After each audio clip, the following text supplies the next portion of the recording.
Hey guys, thank you for tuning into this channel. My name is Maria Stefanova, and you're watching Wednesday Night Conversations, where I interview different music educators and talk about different things related to music and music education.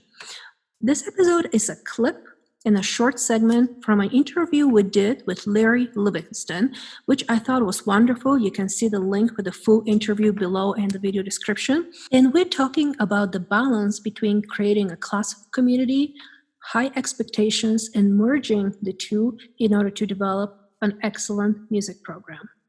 I am very much an advocate for the pursuit of excellence, but I also think that there are ways to create a sense of family. And for me, especially in these days when the students are overwhelmed by speed and noise, everywhere they go, there's stuff that's loud and everything has to be done fast and they're multitasking. The opportunity for a kind of reverential environment, a sanctuary, if you will, where they can be together is really important. And in a speech I gave recently, I was kind of reminiscing on, because I did a big project for the Guitar Center. I created a whole model for music education called All In, which is on the NAFME website. So to do that, I went around the country and I looked at hundreds of programs and talked to music educators, and I found one unifying device that defined the programs that I thought were really working, and that was this: the extent to which students gather in the band, orchestra, choir, jazz, whatever room it is, when they're not rehearsing. How many kids are in there at lunchtime? How many kids are in there before school? How many kids are in there after school? So hang time by volition, I actually think, is a very predictable measure of a quality program. My experience was that it didn't always mean the program was getting straight ones at the International Festival. There could be reasons for that.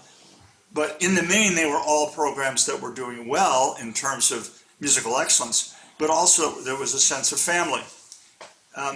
One program that I ran into that I thought was particularly heartwarming, it was actually a program run by a friend of mine who was in the Michigan band with me, who retired recently.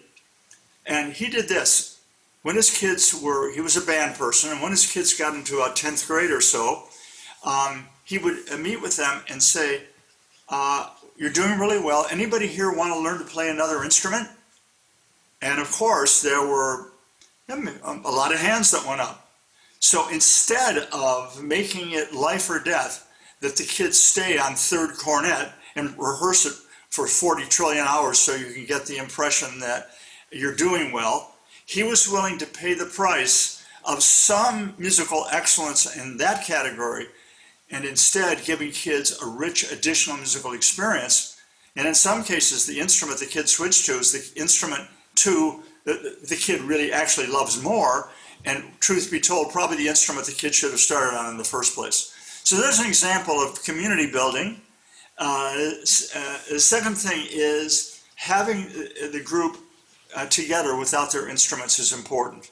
And a lot of music educators do that. Having a night in the gymnasium, a potluck dinner, in other words, ways of gathering, and encouraging the kids to interact with people who are not their close friends.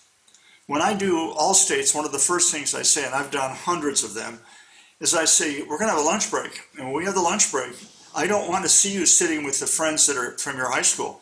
I want you to find somebody, different race, different gender, different ethnicity, meet with that person, make a friend. And when you talk with that person, you're going to find they're just like you. They want to be safe, they want to be happy, they want to have a life of meaning. So I think these informal opportunities for gathering can do that. Reseat your group. There is this sort of tired phenomena that happens.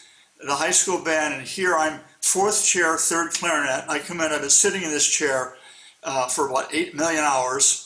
Shake it up. Say, okay, random seating. Put the weakest kids in the front.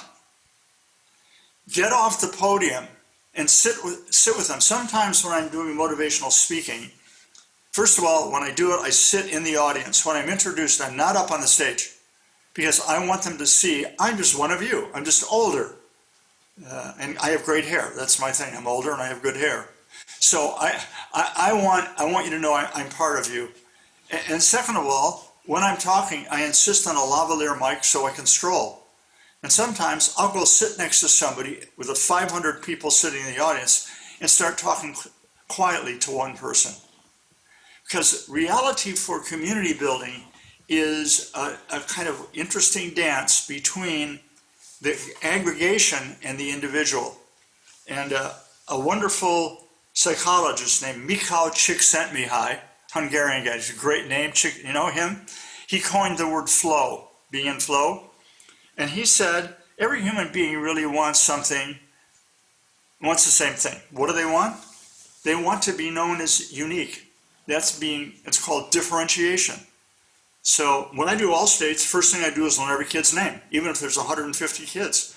I don't want to talk to the last chair tuba. I want to talk to Billy or Joanne. So every child wants to feel special.